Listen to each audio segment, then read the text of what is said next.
절기신앙이라는 제목으로 하나님 말씀 전하겠습니다.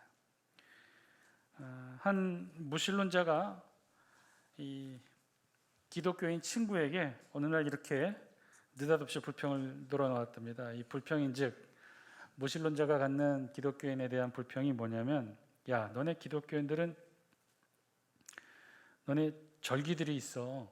크리스마스라든지 부활절이라든지 이런 절기들이 있어. 물론 유대인들도 절기가 있지. 6월절이 있고, 불교도들도 또 절기가 있어. 뭐 초파일 뭐 이런 날이 있어. 그런데 우리 무신론자들은 말이야, 축할 만한 절기가 없어. 이거 문제 있는 거 아니야? 우리 무신론자에게도 절기가 있어야 되는 거 아니야? 비꼬듯이 비웃듯이 이렇게 말하자 이 기독교인 친구가 이렇게 대답했답니다. 야, 왜 너희 무신론자들에게도 절기가 있잖아. 절기 4월 1일 만우절, 그날을 너희가 대대로 지켜오는 절기로 삼으면 되잖아. 다른 종교에는 다 절기가 있는데 무신론자에는 절기가 없다는 말에 이 기독교인 친구가 조크를 한 거죠. 만우절을 절기로 삼으면 된다고. 유대교 관습에 안식일에는 담배를 못 피우게 되었답니다. 어느 유대인 가정에 이제 막 결혼한 사위가 안식일 날 방에서 몰래 담배를 피우고 있었어요. 그때 신앙심이 좋은 경건한 장인이 갑자기 들어오게 되었고 이 사위를 나무랍니다. 야, 자네 왜 안식일인데 담배를 피우나? 그러자 이 사위가 이렇게 말했어요. 아유, 죄송합니다. 잊었습니다. 그럼 그런 중요한 율법을 잊으면 되나? 그랬더니 사위가 엉겹결에 이렇게 답합니다. 아니요, 문 잠그는 걸 잊었어요. 여러분, 유대인들은 안식일에 담배를 피울 수 없게 되어 있어요. 왜 그런지 아십니까? 종교적으로 금하는 이유가, 종교적으로 유대교에서 담배를 금하는 건 아니고 안식일에는 필 수 없게 돼 있어요. 왜 그럴까요, 여러분? 안식일 공부 제가 그렇게 많이 여러분께 알려드려서 이제는 좀 알 텐데, 안식일에는 뭘 피우면 안 돼요? 불 피우면 안 돼요. 담배를 붙이려면 어떻게 돼요? 불 피워야 돼요. 아, 목사님, 이 차에 이 전기 스파크 뭐 이런 걸로 하면 되죠. 전기 써도 안 돼요, 안식일은. 그래서 안식일에 유대인 흡연자들이 제일 괴롭답니다. 안식일 하루는 꼬박 참아야 돼요.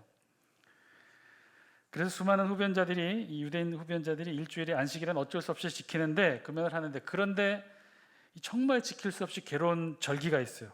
가장 정말 괴로운 절기. 그때가 언제냐? 6월절.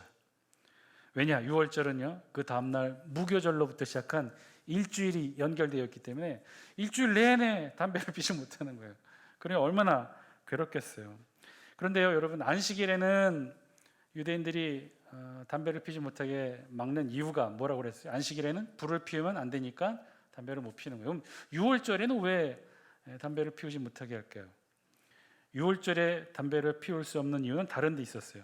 바로 6월절 다음 날부터 일주일간 무교절 절기가 시작되잖아요. 이 무교절 절기는 뭘 지키는 거죠? 무교병을 먹는 거예요. 즉, 누룩이 들어간 음식을 절대로 먹을 수 없어요.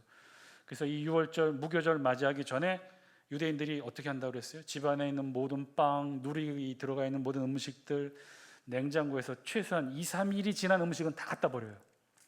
동네에다가 아예 불을 피우고 거기다 다 태워버려요. 그런데 담배에도 그 연초만 들어가 있는 것이 아니라 담배 각각 맛과 향기를 내기 위해 향을 첨가하는데, 그 첨가하는 향의 재료를 이 담배 회사들마다 자기네 회사 비밀로 했어요. 그거를 오픈해서 알려주면, 그 재료들이 어떤 것인가를 알려주면 유대 율법 랍비들이, 학자들이 그 재료들을 꼼꼼히 연구합니다. 그래서 누룩이 없는지 있는지를 판단해서 코셔법에 의해 코셔인지 아닌지를 증명해줘요. 그래서 코셔, 먹어도 되는, 유대인들이 안식일에도 또는 6월절에도 먹어도 되는 음식이라고 인정받으면 그건 코셔 음식이 돼서 먹을 수 있지만, 그렇지 않으면, 코셔가 아니면 못 먹어요. 그런데 담배만큼은 이 담배 회사들이 그걸 오픈을 안 해서, 재료에 대한 오픈을 안 해서 그것이 코셔인지 아닌지를 정확한 판단을 할 수 없었다가 최근에 와서 한 유대 담배 회사가 그 담배 첨가물을 공개를 하고 몇 개월에 걸쳐 유대 랍비들한테 재판을 받았대요. 심사를 받아서 6월절용 담배를 특별하게 생산하게 됐고 그것을 판매하게 됐답니다. 이제 그 담배가 저 담배야. 영어로는 노블레스라고 불려지는데 소위 6월절 담배가 저겁니다. 그래서 유대 흡연자들이 6월절에는 담배를 피울 수 있게 됐답니다. 여러분, 6월절 절기가 무엇일까요? 도대체 구약부터 신약까지 이 지키고 있는 이 절기 신앙, 우리에게는 어떤 유익이 있는 것일까요? 우리도 해마다 사실은 우리도 많은 절기를 지키고 있죠. 지금 우리 사순절 절기, 아주 중요한 기독교의 중요한 절기를 보내고 있습니다. 이 사순절 안에는요, 사순절 마지막 주 종려주일로 시작해서 한 주간 고난주간이 있고, 그 금요일에 성금요일로 저희들이 지키고, 그리고 그 토요일 구약의 안식일을 지난 주일, 오늘 신약에 우리들이 섬기고 있는 주일에 부활절로 저희들이 지키고 있습니다. 기독교의 가장 큰, 어찌 보면 가장 큰 절기, 이 한 축이죠. 여러분, 우리 기독교에서 가장 중요하게 여기는 절기가 무엇일까요? 어떤 게 우리 기독교에서 가장 중요한 절기로 꼽혀지는 것일까요? 목사님, 그거야 당연히 예수님이 이 땅에 오신 날 아니겠습니까? 불교의 4월 초파일이 있듯이 우리 기독교에는 성탄절 12월 25일이 가장 중요한 절기가 아니겠습니까? 혹시 그렇게 생각하시는 분들이 있다면 오늘부터 생각을 바꾸십시오. 사실 그렇지가 않아요. 물론 예수님이 이 땅에 오신 날 매우 중요하고 의미 있는 날이죠. 그래서 그 성탄의 절기는 중요하게 여겨지는 것 맞습니다. 그런데 문제가 있어요. 어떤 문제냐? 우리가 지금 지키고 있는 성탄절 12월 25일은 사실 정확한 날이 아니에요. 예수님이 오신 정확한 날짜가 아니에요. 예수님이 정말 12월 25일에 이 땅에 오셨는지 사실은 정확하게 알 수가 없어요. 왜 그럴까요? 예수님이 이 땅에 오신 날 가장 중요한 날인데 왜 그 날을 정확하게 알 수 없다고 우리 기독교가 스스로 고백하고 있는 것일까요? 왜 그럴까요? 예수님이 이 땅에 오신 날은요, 지금부터 2000년 전입니다. 2000년보다 더 훨씬 전이에요. 우리로 말한다면, 지금 우리네 기준으로 말하면, 우리 역사로 말한다면, 우리 고조선 이 주몽이 고조선의 후에 부여왕 해모수의 아들로 이제 막 고구려를 세울 때가 기원전 한 58년에서부터 기원 후 대략 한 10년에서 한 20년 어간인데, 우리 예수님이 이 땅에 오신 시기가 바로 그 시기였다는 거예요. 이 고구려 시대, 이제 막 고조선의 후예들이 고구려를 세웠던 바로 그 시대, 유대 베들레헴, 바로 그 시기에 어느 조그만 시골의 여관에 마국간에서 우리 예수님이 태어나셨어요. 자, 그런데 그 당시에, 그 고대의 시대에 아이들의 출생일을 기억하고 있었을까요? 생일을 기억해서 그 고대에도 해마다 생일상을 차려주었을까요? 아니요, 그렇지 않았어요. 특별한 왕족이나 귀족이 아니면 모를까, 대부분의 사람은요, 이 서력기원, 날짜를 기록하고 아는 것조차도 사실 국가기밀에 해당했던 시대예요. 평민이 자기 생일을 기억하여 지킨다는 거 쉽지 않았어요. 사실 예수님의 생일도 사실은 그래서 알 수가 없어요. 그 어디에도 사실은 기록이 남아있지 않아요. 그러나 우리 예수님의 출생일은 알 수 없으나 우리 예수님이 돌아가신 날은 알고 있죠. 언제 돌아가셨어요? 6월절 전날 돌아가셔서 6월절을 무덤에서 보내시고 6월절 다음 날 무교절이 시작되는 그 첫날, 일주일이 시작되는 그 첫날 15일에 부활하십니다. 그러니까는 6월절이 유대력 1월 14일이 6월절이면 6월절 1월 14일 전날, 즉 1월 13일 날 십자가에 못 박혀 달려 돌아가시고 14일 6월절 하루를 온전히 무덤에서 보내시고 그 다음에 15일 무교절 첫날에 예수님이 부활하시죠. 그래서 우리 기독교에서 유일하게 기억하는 것은요, 예수님에 관한 절기에 관해서 예수님의 탄생일은 기억하고 있지 못하나 예수님이 돌아가시고 그리고 부활하신 날은 정확하게 기억하게 돼요. 그래서 우리 기독교에서 중요한 기독교 절기를 계산할 때 어떤 날을 기준으로 하냐면 12월 25일 성탄절을 기준으로 하는 것이 아니라 부활절을 기준으로 계산합니다. 먼저 부활절을 계산하고 그로부터 안식일을 뺀 40일을 역산해서 제수요일로 시작해서 사순절로 삼고 있어요. 이것이 우리가 지키고 있는, 이 기독교에서 우리들이 지금 지키고 있는 절기죠. 그래서 우리도 사실은 굉장히 절기가 소중히 여겨지고 절기를 지키는 그런 절기 신앙의 기독교예요. 자, 오늘 우리 성경에서는요, 구약에서 지켜져야 되는 유대 절기에 대해서, 구약의 절기에 대해서 말씀하셔요. 하나님이 이스라엘 백성들을 다 시내산에 모아놓고 지금 계속해서 이스라엘 백성, 선민 이스라엘 백성들이 지켜야 되는 율법의 여러 가지 사실들을 쭉 말씀해 주고 계시죠. 그 중에서 오늘 우리가 읽은 말씀은 절기에 관한 말씀이에요.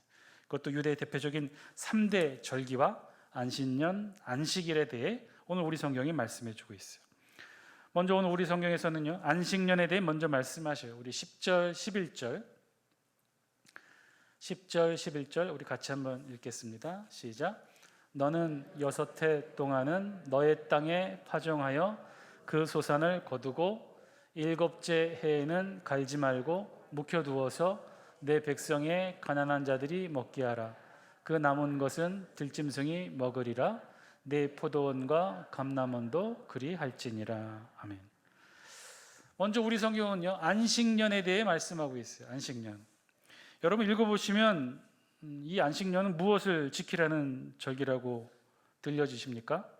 먼저 안식년을 명하면서 우리 하나님은 그 전제 조건으로 10절, 11절, 특히 10절에 안식년의 전제 조건에 대해서 말씀하고 있어요. 이는 안식일에 대한 전제 조건과도 마찬가지인데 하나님은 6해 동안에 대해 먼저 말씀하셔요. 그러니까 안식년은 6년이 지나고 7년째 되는 해에 쉬게 하는 절기인데 그 안식년을 말씀하기 위해서 먼저 하나님은 이 6년의 의미에 대해서 말씀해 주고 계셔요. 그것은 한마디로 6년 동안은 할 수 있는 모든 생산활동을 열심히 하라는 명령인 거죠. 그래서 10절에 그렇게 기록하죠. 너는 6해 동안은 너의 땅에 파종하여 그 소산을 거두라. 6년 동안은 열심히 일해서 정당한 소득으로 마음껏 취하라는 거예요. 땅으로부터 결실을 마음껏 취하라는 거예요. 결국 이런 최선을 다한 6년의 노력이 7년째 안식년에 참여할 수 있는 전제 조건이 된다는 것이죠. 자, 그렇게 6년간 열심히 일을 하고 7년째가 됐어요. 그럼 7년째는 어떻게 하느냐? 우리 성경에 의하면 7째 해에는 갈지 말고 묵혀두어서. 갈지 말고 묵혀두. 무엇을 갈지 말고 묵혀두라는 건가요? 땅을. 묵혀두다의 원래의 뜻은요, 원어의 뜻은 내던지다, 맡기다 이런 뜻이에요. 내던지다, 맡기다. 결국 땅을 경작하지 말고 내버려 두라는 거예요. 즉, 이 이야기는 뭘 의미해요? 땅을 통한 모든 생산활동을 중단하고 결국 땅을 쉬게 하라는 명령인 것이죠. 토지의 휴식 명령을 하나님이 내리시는 거예요. 이런 토지의 휴식을 통해 땅의 지력을 회복하는 계기를 마련해 주게 되면 오히려 이 1년을 쉰 뒤에는요, 땅의 생산력이 오히려 높아지게 된다는 거예요. 또다시 6년을 열심히 경작하면 그만큼의 많은 열매와 결실들을 맺게 되는 땅의 지력이 다시 보충된다는 거죠. 자, 그러면 하나님은 이런 명령을 내리신 이유가 오직 땅을 위해서였을까요? 오늘 이 안식년의 말씀을 땅의 안식년이라고도 말하는데 하나님은요, 땅의 안식을 명령하고만 계시진 않아요. 땅을 쉬게 하면 결국 어떻게 됩니까? 그 땅을 경작하여 먹고 사는 농부들도 쉬게 되고 일꾼들도 쉬게 돼서 안식의 쉼을 얻게 된다는 것이죠. 그리고 그뿐만이 아니라 오늘 성경에 의하면 땅만 쉬는 것이 아니라 농부와 일꾼들만 쉬는 것이 아니라 누구에게도 혜택이 가느냐? 내 백성의 11절 우리 같이 다시 한번 읽어볼까요? 11절입니다. 시작. 7째 해에는 갈지 말고 묵혀두어서 내 백성의 가난한 자들이 먹게 하라. 그 남은 것은 들짐승이 먹으리라. 내 포도원과 감람원도 그리할지니라. 내 백성의 가난한 자들이 먹게 하라. 그 남은 것은 들짐승이 먹으리라. 이게 무슨 말씀일까요? 땅을 갈지 말고 경작하지 말고 그대로 두고 묵혀두고 그냥 내버려 두라고 했는데 그런데 어디서 무엇이 나서 가난한 백성들을 먹이고 심지어 들짐승까지 배불리게 하라는 것일까요? 아무것도 자라지 않는 이 황무지가 되는 땅이 되고 말까요? 실제로는 그렇지가 않아요.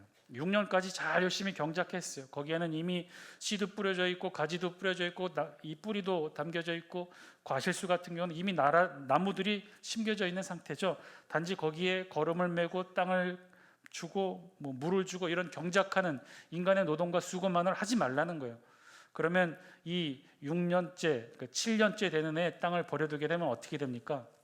그 안에 열매들, 곡식들이 자라긴 자라죠. 단 인간이 경작해주고 가꾸고 거름주고 물주고 다듬지 않아서 풍성한 6년 때처럼 풍성한 수확은 거두지 못하겠지만 그래도 거기에 과일들이 맺히고 곡식들이 열리고 음식들이 생겨나게 된단 말이에요. 그러면 그것들을 어떻게 하라는 거예요? 그것들을 거두지 말라는 거예요. 자생적으로 생겨난 그 땅에 곡식과 열매들을 거두지 말라는 거예요. 남겨두라는 거예요. 남겨두면 누가 먹는다는 거예요? 가난한 백성들이 7년째 안식년이 되는 그 해 돌아다니면서 그 밭의 열매와 곡식들을 취한다는 거예요. 그리고 가난한 백성들이 먹고 남은 걸 누가 먹게 된다는 거예요? 들짐승이 먹게 된다는 거예요.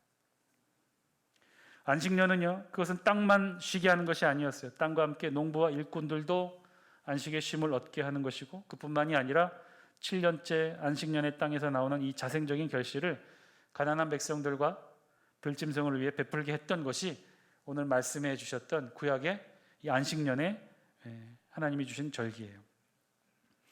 이어서 말씀하시는 안식일 규정도 그 내용과 취지는 안식년과 동일합니다. 우리 12절 말씀 같이 한번 읽어볼까요? 12절입니다. 시작.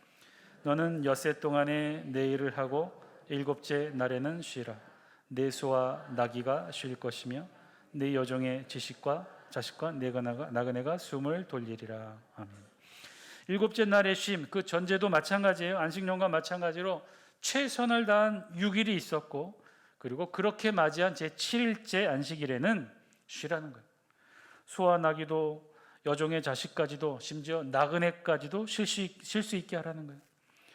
하나님은요, 가축들에게까지도 완전한 휴식을 명령하십니다. 그래서 구약 성경에 말씀하는 이 안식일의 대상은요, 인간뿐만이 아니에요. 이 땅의 모든 생명체에게도 하나님의 안식의 은혜를 전하게 하는 것이 안식일의 참된 의미인 것이죠.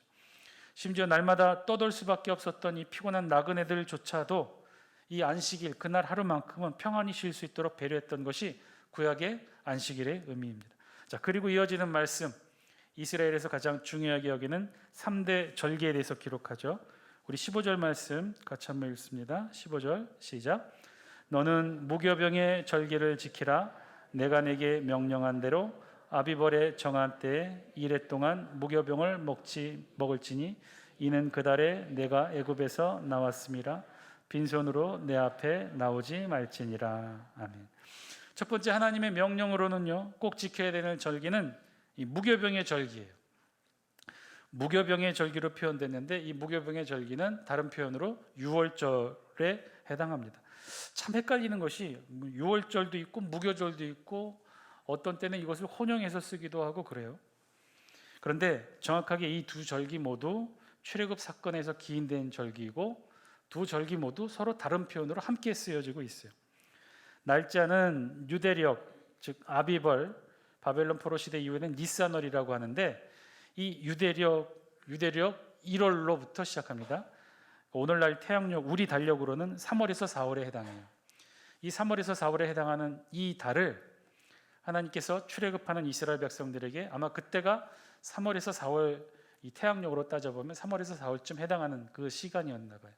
그때를 하나님께서 유대력 원력으로 삼으라, 원월로 삼으라 명령하셔. 그래서 그 달이 아비벌이고 유대력으로는 1월에 해당해요. 자, 그달 1월 10일에 애굽 땅에 하나님께서 장자 죽음의 재앙을 내리시면서 이스라엘 백성들에게 특별한 명령을 하죠. 1월 10일에 뭘 준비하라고 말씀하시냐면 흠없는 어린 양을 준비해 두라고 명령하셔요. 그리고 그것을 3일 지난 1월 14일 밤에 잡게 합니다. 14일 밤에 어린 양을 잡아서 그 피를 각 이스라엘 백성들의 집에 문설주와 임방에 바르고 그 어린 양의 고기를 그날 밤 먹습니다. 그리고 그 다음 날 1월 15일부터 7일 동안을 무교절 절기로 지키는데 누룩 없는 떡을 먹으면서 무교절 절기를 지키는 거예요. 그래서 6월절과 무교절은요 서로 붙어 있어요. 6월절 다음 날부터 7일이 무교절에 해당해요. 6월절은 어린 양의 고기를 먹는 날이고 무교절은 무교병을 먹는 날이에요. 그래서 6월절은 무교절의 시작이 되고 무교절은 6월절을 잇는 절기가 됩니다. 그래서 이 둘은 함께 지칭해요. 6월절이기도 하고 무교절이기도 하고. 오늘 우리 본문이 무교병의 절기를 지키라고 한 것도 사실은 6월절을 보내고 그 다음 날인 무교절의 절기를 보내는 것을 말씀하죠. 그래서 6월절 혹은 무교절 둘 다 지칭해도 상관은 없습니다. 자, 그 절기를 지키라는 것이죠. 가장 먼저 첫 번째, 오늘 하나님께서 이스라엘 백성들에게 말했던 유대의 3대 절기 첫 번째는 무교병의 절기, 즉 6월절을 지키라고 명령하셔요. 자, 두 번째 절기는 16절에 설명되어져. 우리 16절 같이 한번 읽습니다. 시작. 맥추절을 지키라. 이는 내가 수고하여 밭에 뿌린 것에 첫 열매를 거둠이니라. 예, 여기까지 보겠습니다. 두 가지 절기를 이 16절에 모아서 설명해 주시는데 맥추절과 수장절에 대해서 말씀하고 있어요. 먼저 맥추절의 표현인데 이 맥추절을 내가 수고하여 밭에 뿌린 것의 첫 열매를 거둠이라 라고 말씀하시죠. 이 맥추절에 대한 다른 표현들이 있어요. 이 맥추절에 대한 다른 표현은 오순절이라고도 표현하는데 왜 오순절이냐? 무교절이 끝나고 7주간이 지난 다음 날, 그러니까 7주간이니까 7, 7이 49, 49일이 지난 다음 날, 즉 50일째 되는 날, 바로 이 날을 맥추절로 삼았기 때문에 그래요. 그래서 50일이 열흘이 5번 있다는 뜻으로 오순, 그래서 오순절이라고 불리기도 합니다. 그리고 이름처럼 맥추절이 보리의 절기인데 이때 처음 거둔 보리의 열매를 가지고 하나님 앞에 나와 제사를 드리기 때문에 초실절이라고도 불러요. 그러니까 맥추절, 오순절, 초실절 다 같은 말이라는 거예요. 같은 시기의 절기를 뜻하는 거죠. 그리고 오늘 성경 하나님이 이스라엘 백성들에게 명하시는 이스라엘의 3대 절기 중에 두 번째 절기가 바로 이 맥추절, 오순절, 초실절이라고 불려지는 이름하여지는 이 절기를 말씀하고 계시죠. 자, 그 다음에 12절 다시 한 번만 보여주실래요? 우리 수장절부터 다시 한번 읽어볼까요? 시작. 수장절을 지키라. 시작. 수장절을 지키라. 이는 내가 수고하여 이룬 것을 연말에 밭에서부터 거두어 저장함이니라. 아멘. 세 번째 3대 절기 중에 세 번째 절기는 수장절. 설명에서 들어본 것처럼 수장절 하면 느껴지죠. 팔레스타인의 주요 농산물이 포도와 올리브인데 한 해 동안의 추수가 끝나는 가을에 지키는 절기예요. 즉 우리로 바꾸어 표현하면 추수감사절기에 해당하겠죠. 앞에 두 번째 절기 맥추절은 우리로 바꾸면 어떤 거예요? 우리도 지키고 있죠. 맥추감사절. 이 수장절은 추수감사절에 해당해요. 이 수장절은 다른 표현으로 장막절 혹은 성막절이라고도 부르고 특별히 초막절이라고도 불러요. 초막절. 초막절은 우리 잘 알고 있죠. 이스라엘 백성들이 지금도 잘 지키는 유대의 절기 중에 하나가 이 초막절인데 제가 전에도 말씀을 드렸던 것 같은데 지금 유대 땅에서 가장 인기 좋은 집이 어떤 거냐면 단층으로 된 집. 왜냐하면 하도 전쟁이 많기 때문에 2, 3층이면 무너질 염려가 있어서 단층이 좋고 이 단층에 옛날에 우리네 가옥처럼 이 옥상이 있는 집을 선호합니다. 옥상이 있는 넓은 옥상이 있는 집. 이 옥상이 없고 복층으로 되어 있거나 2, 3층으로 되어 있어서 다른 사람들과 함께 사는 건물이면 그 다음에 선호하는 집은 발코니가 있는 집. 왜 그러냐면 옥상이나 발코니를 왜 이렇게 선호하냐면 이 초막절 보내려고. 초막절은요 초막을 얼기설기 지어서 일주일간 이 안에서 지내요. 퇴근하고 돌아오면 집에서 자는 게 아니라 이 초막에서 모든 식구가 자요. 특별히 초막 지을 때 얼기설기해서 이 끝이 다 닫혀지면 안 돼요. 뚫려 있어서 누웠을 때 밤하늘에 별이 보여야 돼요. 그게 제대로 된 초막절 절기의 집이에요. 왜 그렇게 되느냐?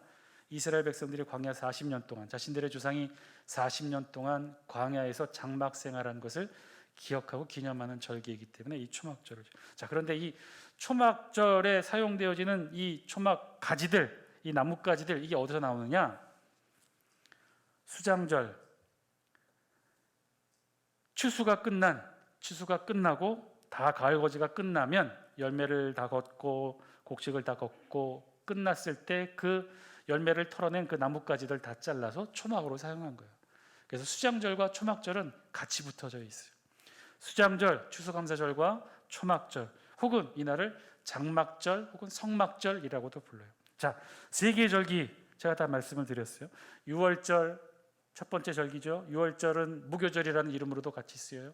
6월절, 무교절. 그림 보여주시면 될 것 같은데 진작 좀 보여주시죠. 자, 6월절 저기 써 있는 달력은 유대력입니다. 그러니까 유대력이니까 지금 우리 태양력으로 환산하려면 3월에서 4월을 더하면 돼요. 자, 그래서 6월절은 무교절이라고도 표현이 되어지고 두 번째 절기는 맥추절. 우리 맥추절은 초실절, 그러니까 보리의 첫 수확을 하나님 앞에 드린다고 해서 초실절이라고도 하고 그리고 7, 7이 49 무교절이 끝난 다음 날로부터 50일째 되는 날이라고 해서 오순절이라고 부른다. 맥추절, 초실절, 오순절이라고 불리고 그리고 세 번째 절기는 수장절. 이 수장절은 장막절, 성막절이라고도 불리고 그리고 이스라엘 백성들에게는 초막절이라고 더 많이 알려져 있다. 지금 우리 내에 추수감사절 절기에 해당한다.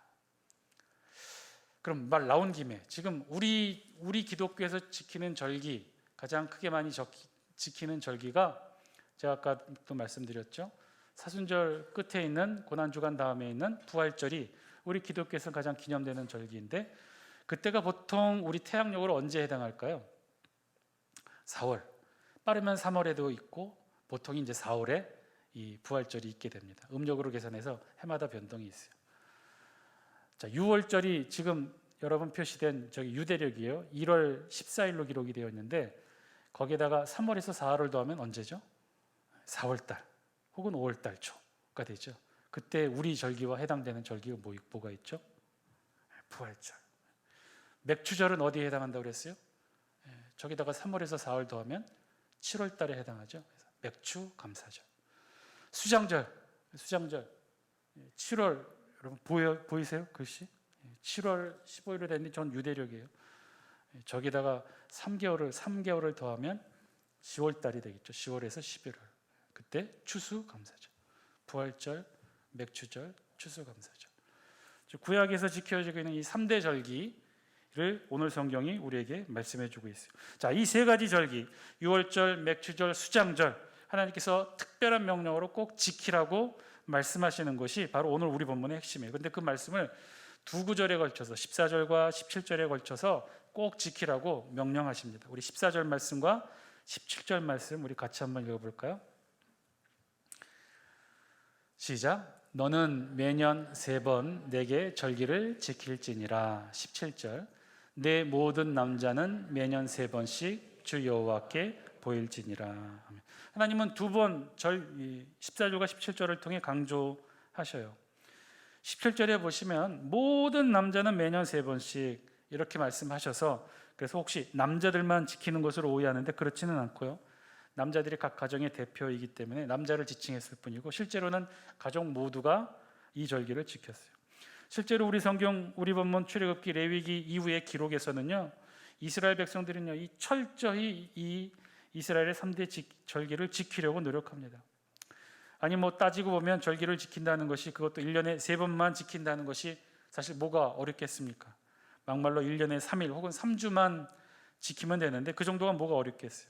혹시 이렇게 생각하시는 것이 있다면 오해예요. 실제로 유대인들은요, 이 절기를 지키기 위해 진짜 많은 노력을 했어요. 17절 우리 다시 한번 읽어볼게요. 17절입니다. 시작. 내 모든 남자는 매년 3번씩 주 여호와께 보일지니라. 절기를 지키긴 지키는데 어떻게 지키는 거예요? 하나님 앞에 나와 우리 몸을 보여드림으로 지키는 거예요. 그러니까 매년 3번씩 여호와 앞에 보여야 되는데 어디에서 보이느냐? 광야 시대에는 성막이었어요. 1년에 3번 200만 전 이스라엘 백성들이 한가운데 회막, 성막을 중심으로 모여서 제사를 드림으로 이 절기를 지켰어요. 그런데 가나안 땅 이후, 가나안 땅에 들어가서 솔로몬 성전이 지어진 이후로는 이 절기를 어떻게 지켰어요? 유대 땅 전역에 흩어져 있던 12지파 이스라엘 백성들이 다 유대 예루살렘으로 와서 이 세 개의 절기를 지킵니다. 예루살렘으로 성지순례를 하기 시작한 거죠. 자, 여기까지도 사실은 할만해요. 지킬만해요. 유대 땅 안에서 움직이는 거니까. 그런데 신약 시대에 들어서 와서 온갖 변란과 전쟁으로 유대 백성들이 전 세계로 뿔뿔이 흩어져요. 디아스포라 유대인들로 흩어졌어요. 그래서 어떻게 돼요? 이제는 절기를 지키려고 어떻게 해요? 전 세계에서 유대 땅 예루살렘으로 1년에 3번씩 오게 된 거죠. 그야말로 제대로 성지순례를 하게 된 거예요. 사실은요, 이 절기를 지킨다는 것 유대 백성들에게 정말 쉽지 않았습니다.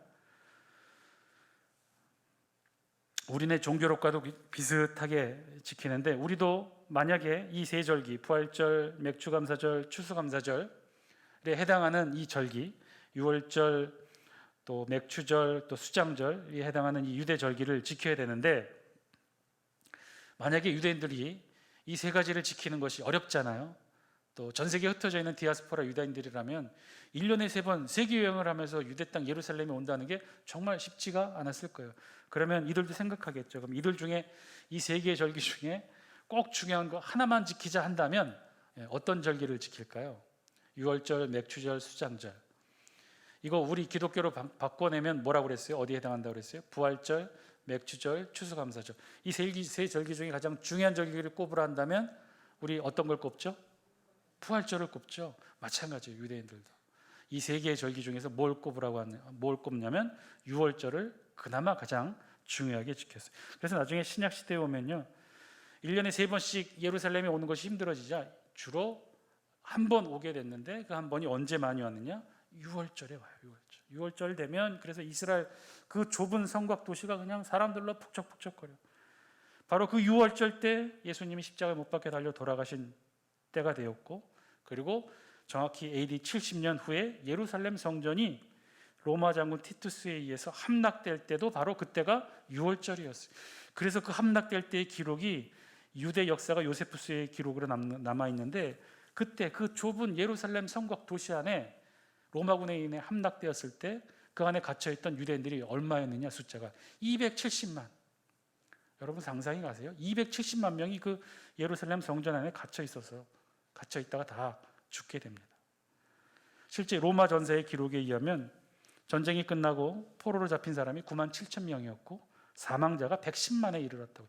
그 많은 인구가 어떻게 예루살렘 도성 안에 갇혀있게 되었어요? 이유는 단 하나, 그때가 6월절이었기 때문에. 전 세계 디아스포라 유대인들이 다 그때 집결했던 거예요. 이 절기를 지키려고. 이때 잡힌 포로 유대인 9만 7천 명을 이끌고 로마 장군 티투스가 로마 개선문을 향했을 때 그 기록이 아직도 지금 로마 개선문 안에는 기록이 되어 있고, 그때 이 9만 7천 명이 모여서 집단 노동으로 만든 게 로마의 원형 경기장이죠.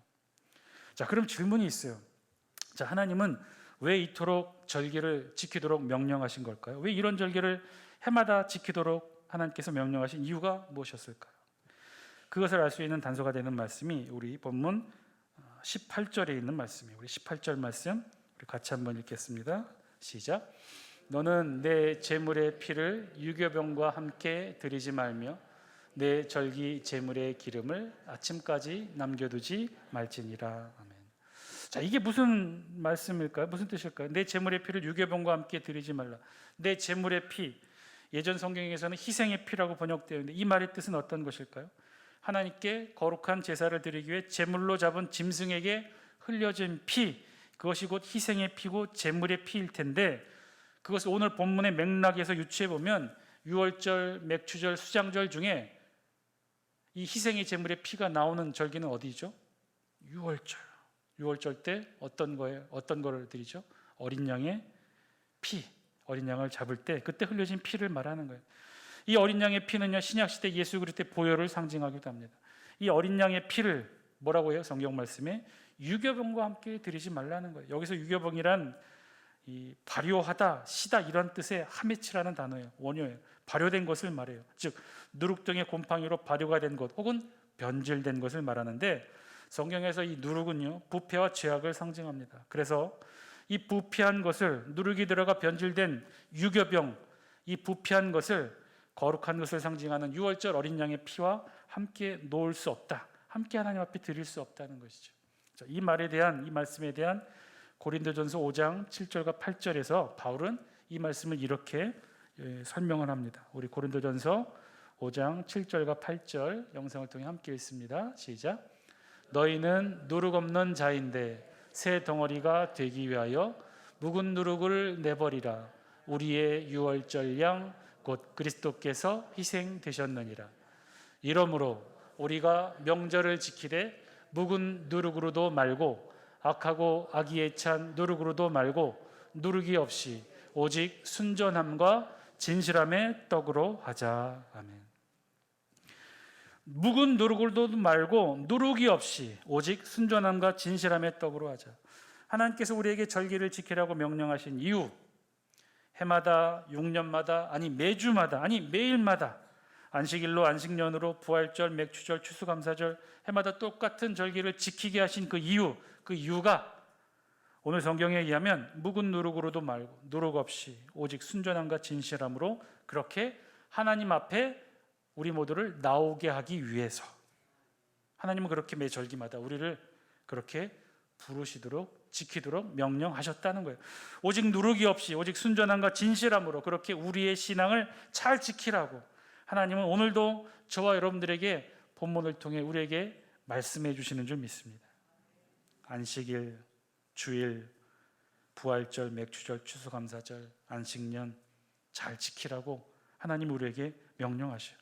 그 이유는요, 누룩이 없이, 즉 쉬운 말로 표현하면요, 변치 말고, 변하지 말고, 변색되지 말고 오직 순전함과 진실함으로 매주 매년 그렇게 우리의 신앙을 지켜나가라고 하나님이 우리에게 명령하신다는 거예요.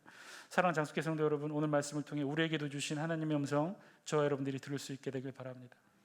어떤 때는요, 특히 코로나로 인해 정상적인 대면 예배가 드릴 수 없게 되었을 때 가끔 우리 그런 생각 많이 하기도 했죠. 꼭 우리 이렇게 매주 매일 수요기도회, 새벽기도회, 해마다 부활절, 맥주감사절, 추수감사절, 성탄절 그렇게 매주 매일 해마다 지켜야 하는 목적이 있을까? 무엇 때문에 그렇게 해야 될까? 때로는 온라인으로 드리기도 하고 때로는 그냥 지키지 않고 집에서 보내면 안 되는 것일까? 꼭 이렇게 모여서 성전에 나와 예배를 드려야 되는 이유가 있을까? 예, 그래야 합니다. 그것은요, 첫 번째가 하나님의 명령이기 때문에 그렇고, 더 중요한 것은 그렇게 우리가 매일 매주 매년 우리의 예배와 절기를 지키는 아주 중요한 이유는 우리 안에 신앙의 누룩이 생기지 않게 하기 위해서였다는 거예요. 우리의 신앙이 변색되지 않게 하기 위해서, 우리의 신앙이 변하지 않게 하기 위해서. 고린도전서에 있는 말씀처럼 우리가 명절을 지키되 묵은 누룩으로도 말고 악하고 악에 찬 누룩으로도 말고 누룩 없이 오직 순전함과 진실함으로 하나님 앞에 나서기 위해서, 하나님 앞에 서게 하기 위해서 하나님이 그렇게 저와 여러분들에게 명령하신다는 거예요. 매일의 새벽 기도회가, 매주의 예배가, 매년 우리의 사순절, 부활절, 추수감사절, 성탄절이 우리를 하나님 앞에 서게 하고, 그렇게 하나님 앞에 설 때마다 우리 안에 있는 신앙의 묵은 누룩을 제거하고 순전함과 진실함으로 하나님 앞에 서게 되기 때문에 그렇다는 거예요. 사랑하는 장수교 성도 여러분, 오늘 이 저녁 저와 여러분 함께 기도하기를 원합니다. 변치 않는 신앙 되게 하여 주옵소서.